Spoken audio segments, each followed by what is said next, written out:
আসসালামু আলাইকুম সম্মানিত দর্শক।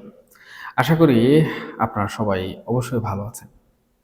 তবে দেশের বর্তমান যে পরিস্থিতি, এই পরিস্থিতিতে ভালো থাকাটা অনেকের জন্য অনেকটাই কঠিন একটি বিষয় হয়ে দাঁড়িয়েছে। তবে এই কঠিন বা জটিল পরিস্থিতিতে দাঁড়িয়েও আপনারা যারা ভালো আছেন, তাদের সবাইকে আমি স্বাগত জানাচ্ছি আমার এই আলোচনা শোনার জন্য। দেখুন, সুপ্রিয় দর্শক, বাংলাদেশের রাজনীতির অভ্যন্তরীণ দিকে যদি আমরা একটু গভীরভাবে তাকাই, তাহলে আমরা কি দেখতে পাই? আমরা দেখতে পাই এই রাজনীতির অন্দরমহলে এক ধরনের ঘোলাটে পরিবেশ বিরাজ করছে। এখানে এক ধরনের নোংরামি চলছে। এখানে কোনো গণতান্ত্রিক পরিবেশ বিরাজমান আছে বলে মনে হচ্ছে না। এই যে ধরুন বিগত জাতীয় সংসদ নির্বাচন গেল, এই সংসদ নির্বাচনে অন্তর্ভুক্তিমূলক যে নির্বাচনের কথা আমরা বারবার শুনে আসছিলাম, সেটি কিন্তু হয়নি। একটি বৃহৎ রাজনৈতিক দলকে বাইরে রেখে কিন্তু নির্বাচনটা হয়েছে। এর ফলে এই নির্বাচনটা কিন্তু একদিকে প্রশ্নবিদ্ধ হয়েই আছে। যদিও দেশের বর্তমান প্রেক্ষাপটে কিংবা বিগত ১.৫ বছরে অথবা আওয়ামী লীগ সরকারের পতনের পর যে প্রেক্ষাপট হয়েছে, সেই প্রেক্ষাপটের কথা চিন্তা করে আন্তর্জাতিক মহল এবং রাজনৈতিক বুদ্ধারা অথবা পরাশক্তি যারা রয়েছেন, তাদের নিজেদের যে বুদ্ধিমত্তা রয়েছে, নিজেদের যে স্বার্থ রয়েছে, সেই স্বার্থের কারণে তারা এখন পর্যন্ত কিন্তু এই বিষয়টি সমঝোতার ভিত্তিতেই মেনে নিয়েছেন। কিন্তু এটি দিয়ে আসলে বর্তমান এই রাজনীতি বেশি দূর এগিয়ে যেতে পারবে না। কেন পারবে না? কারণ এই যে নির্বাচন এবং নির্বাচন পূর্ববর্তী সরকার বা পরবর্তী সরকার, তাদের আসলে কোনো ধরনের শক্ত বা মজবুত ভিত্তি নেই। আর সবচেয়ে বড় কথা হচ্ছে এই যে বর্তমান সরকার দেশ পরিচালনা করছে এবং বর্তমানে যারা বিরোধী দল রয়েছেন, তাদের মধ্যকার যে লোক দেখানো, অথবা আমি ধরে নিলাম তর্কের খাতিরে তারা লোক না দেখিয়ে বা আন্তর্জাতিক মহলে বিরোধী দল বা সরকার দল না সেজে সত্যি সত্যি তারা রাজপথে লড়াকু সৈনিক হয়ে লড়ে যাচ্ছে।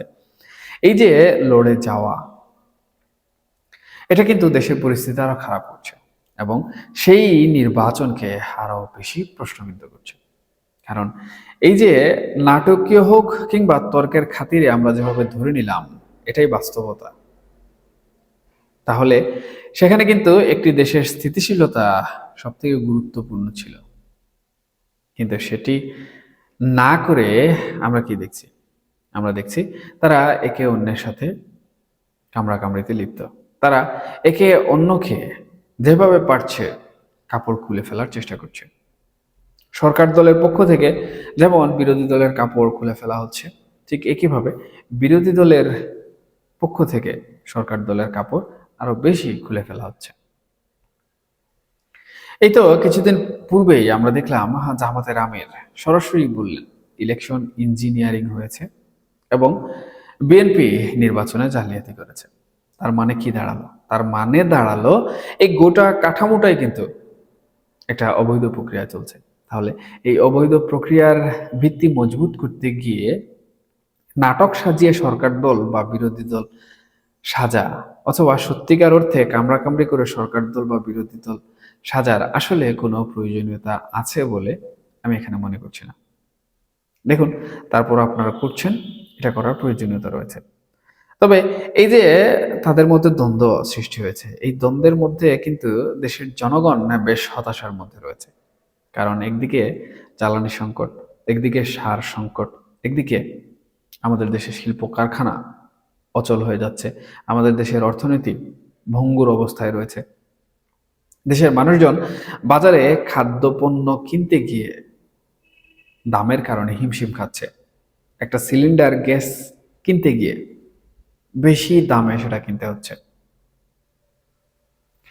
এই যে বিভিন্ন ধরনের সংকট এবং সরকার বা বিরোধী দলের সেই সংকট মোকাবেলা না করে তাদের মধ্যে এই যে তামাশার একটি খেলাধুলা চলছে, তাদের মধ্যে আধিপত্য বিস্তার বা আমি বড়, অথবা রাজনীতিতে আমি টিকে থাকবো আপনি টিকে থাকবেন না, এটি কিন্তু জনগণকে আরো ব্যাপকভাবে খেপিয়ে তুলছে।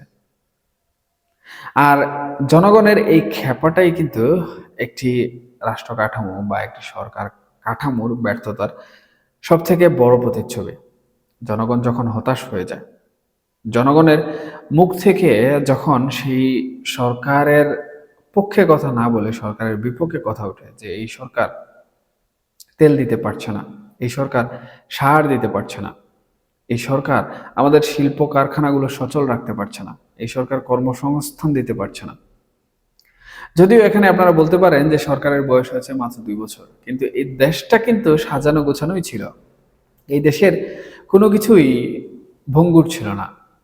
1971 সাল পরবর্তী সময়ে দেশের যে পরিস্থিতি ছিল, সেরকম কোনো পরিস্থিতি কিন্তু এই দেশের ছিল না।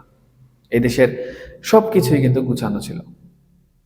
সেই গুছানো জায়গায় নতুন একটা সরকার এসে সেটাকে আরো সুন্দরভাবে গুছানোর চেষ্টা করা উচিত ছিল।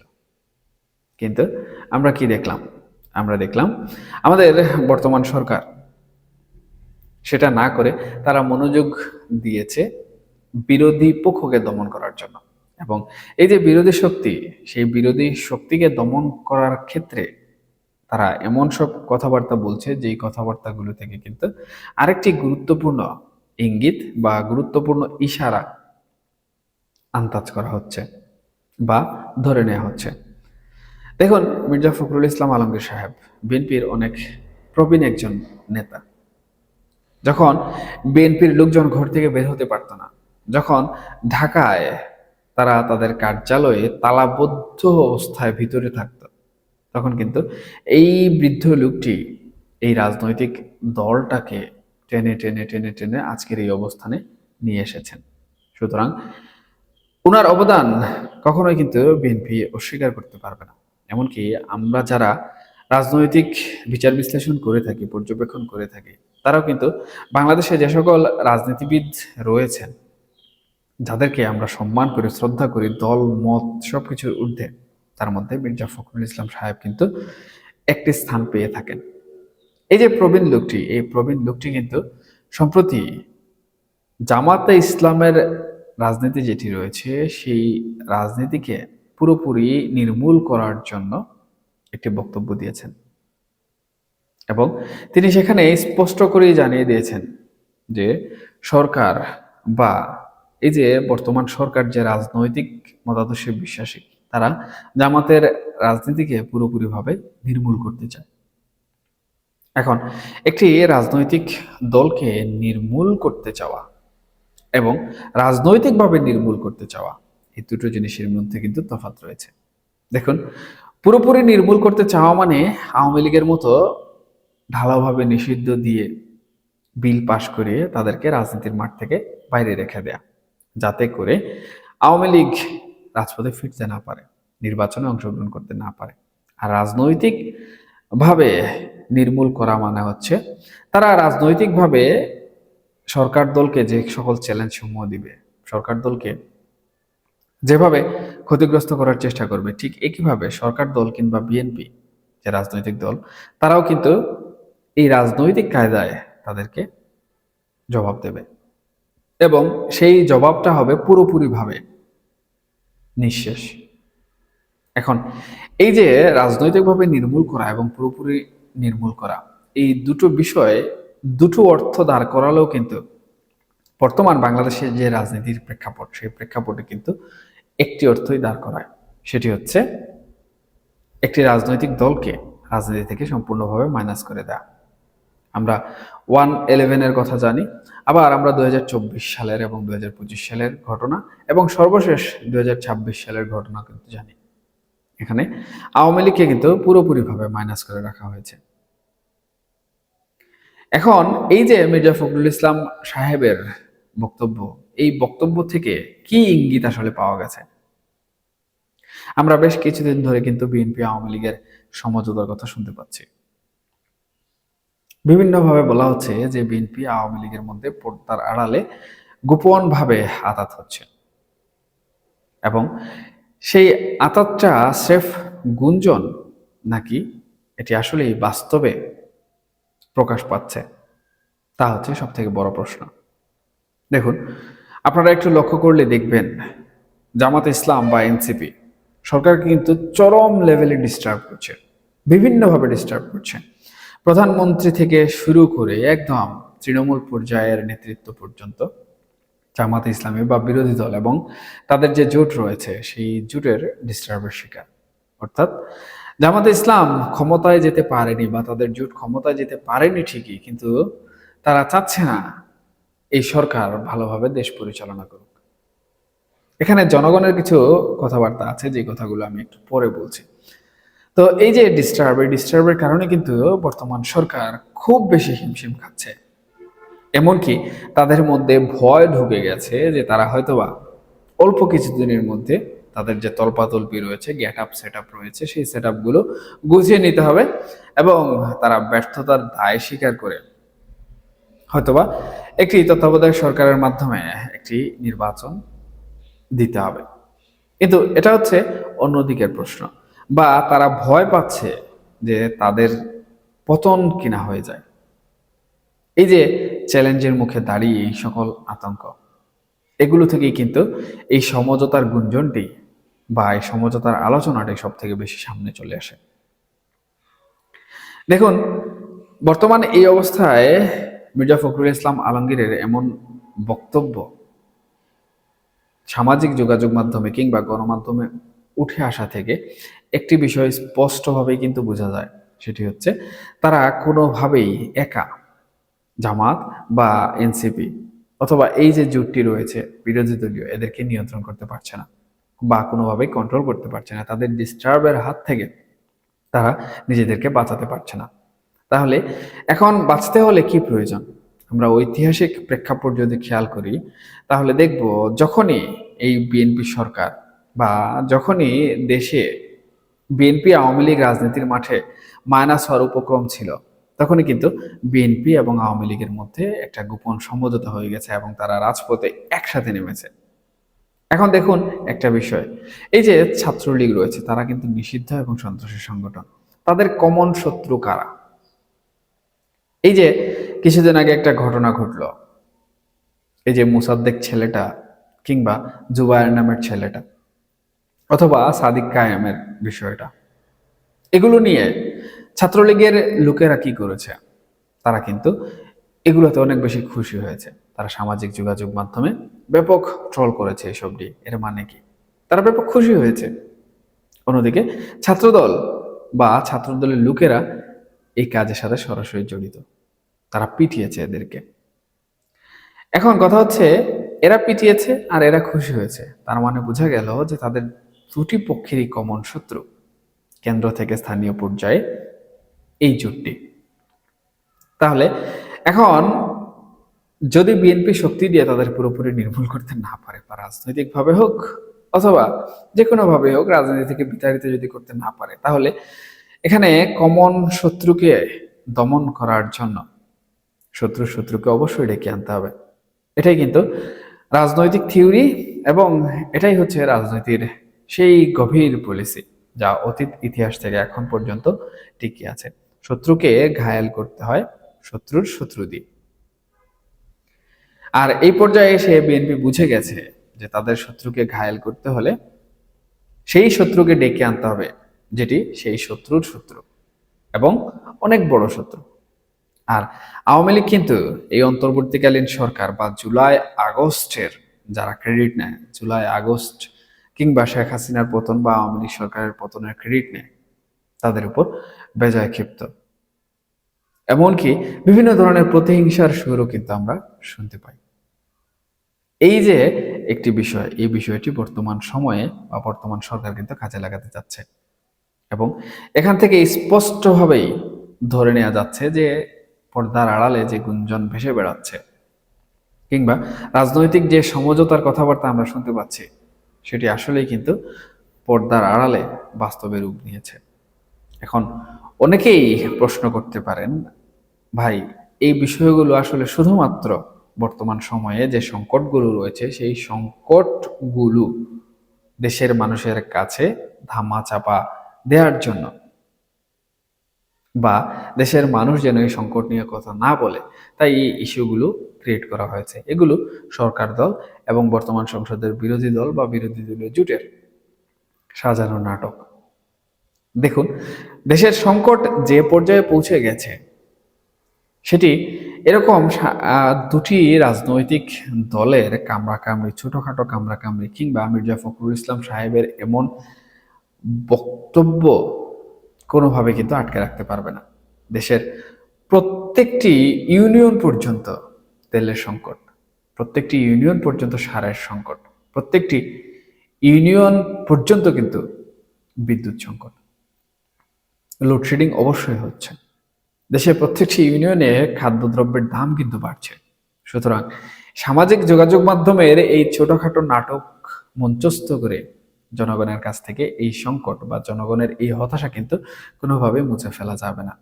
তবে আমি আপনাদের এই মতামত বা আপনাদের যে চিন্তাধারা হতে পারে এটি নাটক, সেটিও কিন্তু আমি ধরে নিলাম যে সত্যি বা হতে পারে।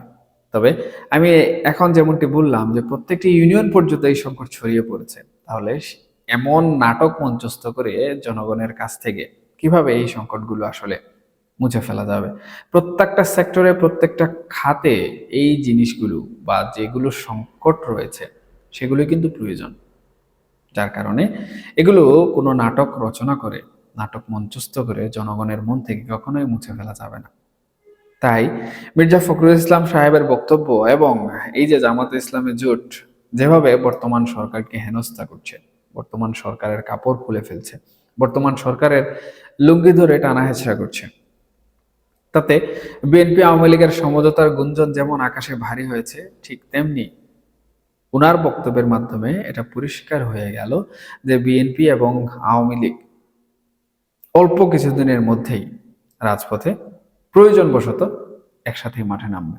এখন আপনাদের কাছে মনে হতে পারে ভাই এগুলো হচ্ছে হাওয়ায় ভাসমান কথা অথবা আপনার পর্যবেক্ষণ থেকে কথা। আপনি একটি প্রমাণ এর পক্ষে উপস্থাপন করুন।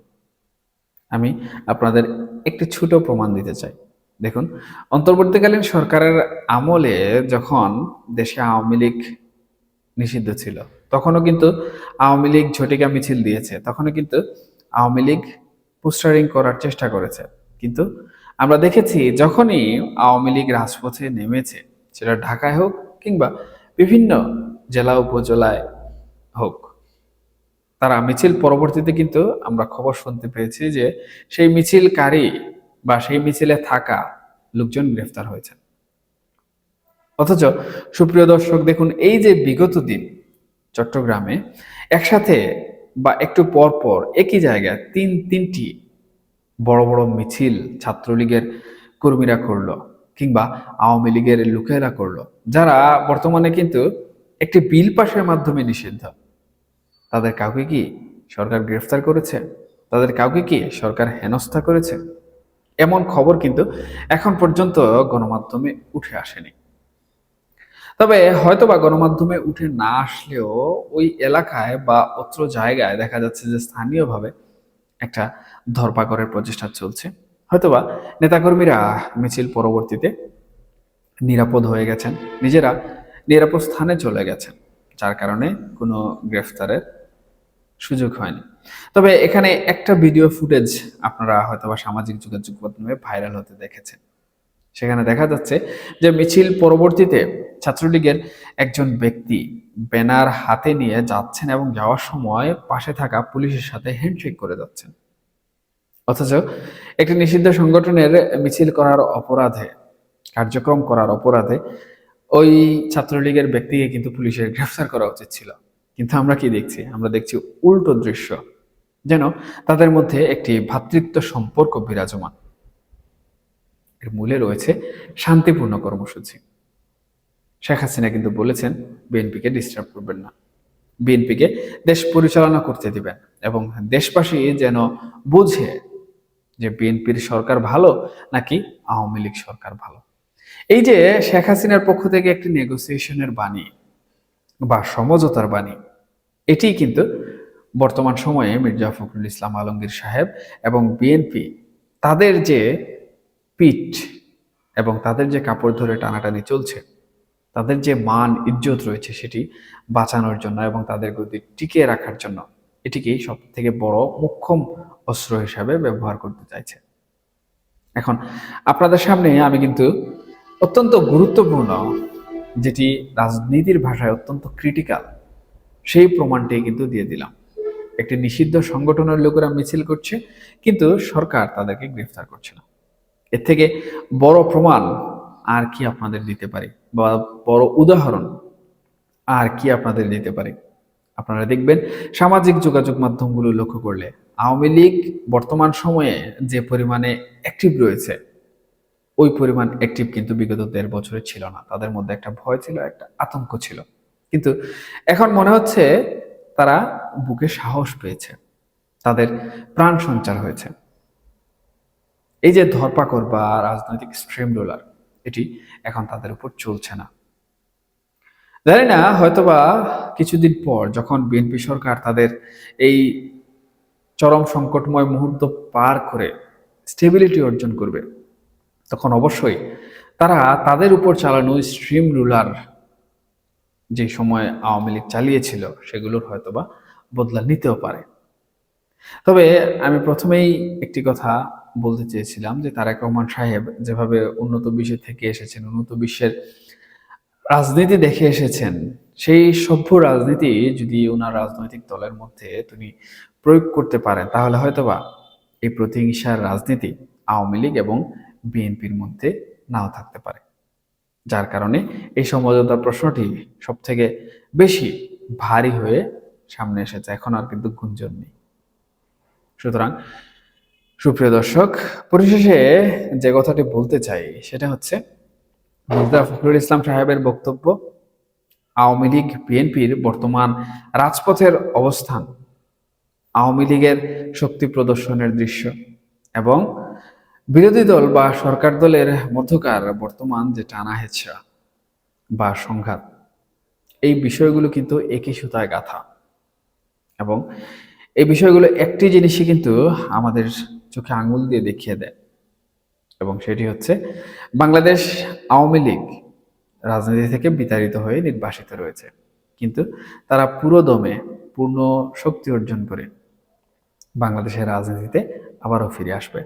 এবং তারা যেভাবে জনগণের এই হতাশাকে পুঁজি করে কাজ করছে, তাতে তারা জনগণের ম্যান্ডেট অর্জন করতে পারে বলে কিন্তু মনে হচ্ছে। দর্শক, রাজনীতিতে আসলে শেষ কথা বলে কিছু নেই। রাজনীতিতে চিরস্থায়ী বন্ধু এবং চিরস্থায়ী শত্রুও কখনো হয় না, এমনকি কূটনীতিতেও কিন্তু এটা কখনোই হয় না। এখানে শুধুমাত্র স্বার্থ জড়িত। এখন বিএনপির স্বার্থে আওয়ামী লীগ বিএনপি এক হয়ে তাদের নিজস্ব শত্রুকে দমন করবে তাদের স্বার্থের জন্য। আবার দেখা যাবে যে তাদের নিজেদের স্বার্থের জন্য তারা আবারও দুই মেরুর বাসিন্দা হয়ে যাবে। এটাই রাজনীতির বাস্তবতা, এটাই রাজনীতির চিরন্তন সত্য। তবে দিন শেষে বলবো, দেশে প্রকৃত যে গণতন্ত্র, সেই গণতন্ত্র ফিরিয়ে আনার জন্য কোনো রাজনৈতিক দলকে নির্মূল করা, সেটা হোক রাজনৈতিকভাবে অথবা নিষিদ্ধ আদেশ বিল পাশ করিয়ে, সেটা করা উচিত নয়। এতে গণতন্ত্র প্রশ্নবিদ্ধ হয়। গণতন্ত্র এখানে জটিলতার মধ্যে ভোগে, এবং সেই গণতন্ত্র যখন প্রশ্নবিদ্ধ হয়ে যায়, তখন আর কিন্তু দেশের মানুষ সেই সরকারকে কখনোই পূর্ণ মেয়াদে ভালো পায় না। আমরা যারা সাধারণ জনগণ, তারা চাই আমাদের দেশে গণতন্ত্র ফিরে আসুক, আমাদের দেশে প্রত্যেকটি রাজনৈতিক দল এমন একটি রাজনৈতিক প্যাটার্নে আসুক, যে প্যাটার্নে কোনো রাজনৈতিক সহিংসতা থাকবে না, যে প্যাটার্নে কোনো রাজনৈতিক প্রতিহিংসা থাকবে না, যে প্যাটার্নে দেশে কোনো স্থিতিশীলতা থাকবে না। এখনকার মতো এই পর্যন্তই। সবাই ভালো থাকবেন, সুস্থ থাকবেন, অবশ্যই অবশ্যই নিরাপদে থাকবেন। আর হ্যাঁ, এই আলোচনা প্রসঙ্গে আপনাদের যদি কোনো মতামত থেকে থাকে, তাহলে অবশ্যই কমেন্ট বক্সে জানাতে ভুলবেন না, কারণ আপনাদের মতামত আমার জন্য গুরুত্বপূর্ণ। আমি সেখান থেকে শিক্ষা অর্জন করি। আল্লাহ হাফেজ।